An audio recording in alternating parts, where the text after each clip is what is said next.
গায়ে হলুদে বউরে একটু মিষ্টি খাওয়ানোর চান্সই পাইতাছি না। যাও একটু চান্স পাইলাম, তাও মুখ রেখে আরেক জায়গা দিয়ে দিছি খাবার। বিয়ে বাড়ি কেউ খাওয়াই দিলে বউ বউ ফিলিংস আসে। বউ আগে নাচে সবাই নাচের শরম ভাঙ্গে দিছে।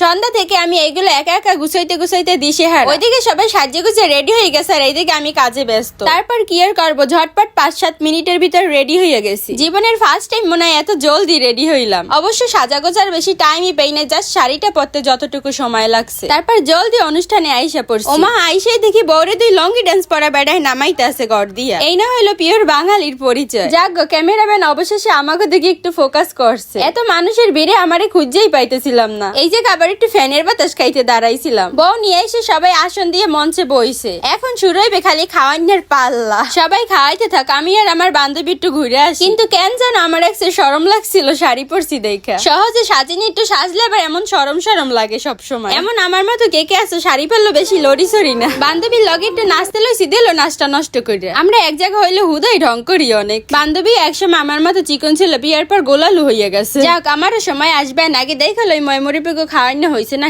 ওরে আল্লাহ, এত মানুষ যে একটু উক্কানাক্কা মারিও দেখার সুযোগ পাই না, চান্স নাই খাওয়ানোর। চাষিরে এখনো একের পর এক উইটা মিষ্টি মোহে ধরে ফটোশুট করতে আছে। এগো জ্বালায় আর বাসি না, এগো আগে ভাগে এডি না করতে দিলে কেঁপে যাওয়ার আবার সম্ভাবনা আছে।